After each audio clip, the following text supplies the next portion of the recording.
Boa noite, turma.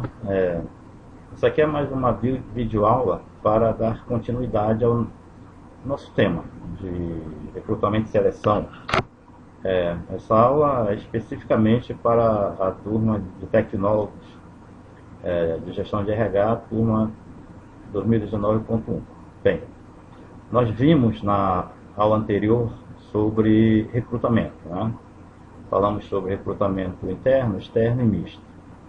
As vantagens e desvantagens desses três tipos de recrutamento. Agora, vamos falar do próximo passo, que é seleção de pessoas. Logicamente, é um passo após o recrutamento, né? Seleção de pessoas tem a forma tradicional, né, o convencional que as empresas utilizam, né? E tem uma forma mais atual, mais moderna. Vamos ver a importância de conciliar as duas formas.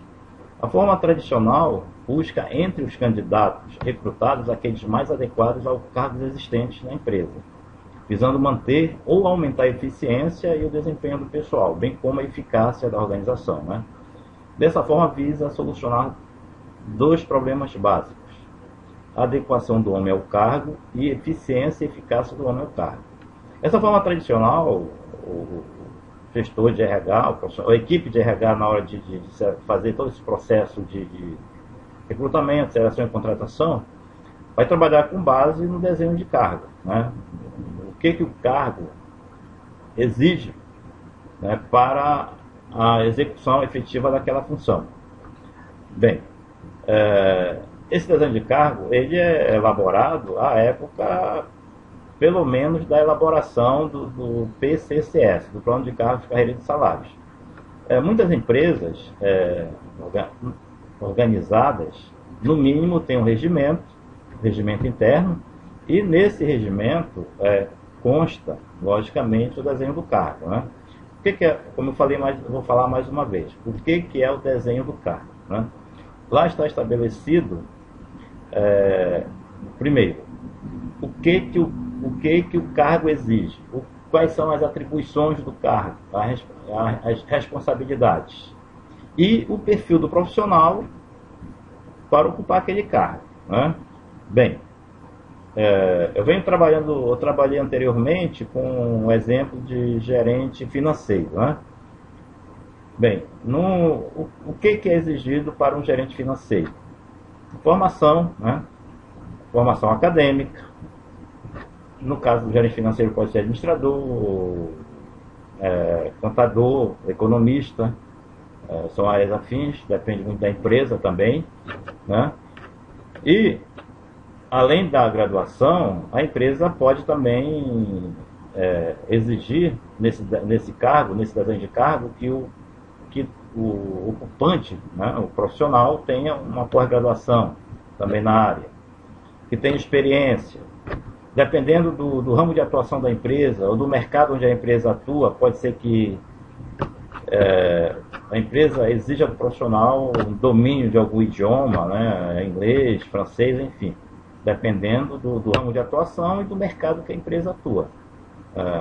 Bem, isso aí é uma situação tradicional, né? Então, logicamente, o profissional de RH vai fazer seu trabalho na captação do profissional no mercado com base no desenho desses cargos, né? E o profissional, logicamente, até no momento será o candidato, ele já sabe exatamente o que a empresa quer, né? A empresa está buscando talentos, quer enriquecer seu quadro de profissionais, está buscando, digamos, valores, né, no mercado para a sua empresa. Enfim, então, um capital humano mais eficiente, enfim. Essa é uma situação, né? O tradicional. Porém, atualmente, é levado muito em conta as competências individuais do profissional. O que nós podemos considerar como essas competências, né? Bem, não adianta o profissional ter uma graduação numa universidade de referência, né? Ter uma pós-graduação, um exemplo, né? Em Harvard, enfim, ou da Fundação Getúlio Vargas, falar fluentemente inglês, na verdade, o que é? Vai ser um ótimo técnico, mas que, na verdade, ele não consegue interagir, não consegue trabalhar em equipe, não consegue gerenciar conflitos, não tem inteligência emocional, enfim. Aí é complicado. Um profissional desse não fica muito tempo na empresa. Então tem que considerar essas questões individuais na hora de contratar, né, na verdade, de selecionar o profissional para ocupar esse cargo. Né, essas competências individuais. Né, que, logicamente, nós consideramos o quê? Quais são essas competências? Né? Bem, também ser ético, cumprir o regimento, ser responsável, né?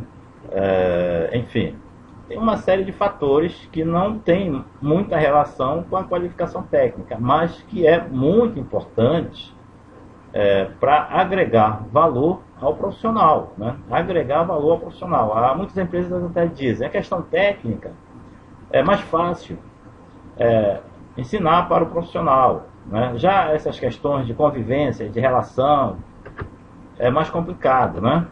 Então, tem que ver, com certeza, né, sem deixar de lado essas questões, essas competências individuais, né? Bem, isso aí também é muito observado no outro passo seguinte, na entrevista. Né? Na entrevista também é um aspecto importante para avaliar essa competência individual de cada candidato.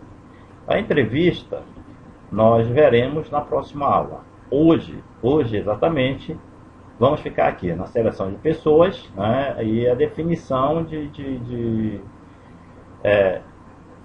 como você vai realmente selecionar o profissional considerando esses dois aspectos, né? A questão tradicional, que é baseado no desenho de cargos, e a questão das competências individuais. Ok, turma? Bem, qualquer dúvida, vocês podem tirar pelo grupo de WhatsApp, ou até mesmo pelo e-mail, ou pelo nosso SWAP, né, que é a nossa plataforma de trabalho no IFAP. Boa noite para vocês e fiquem bem.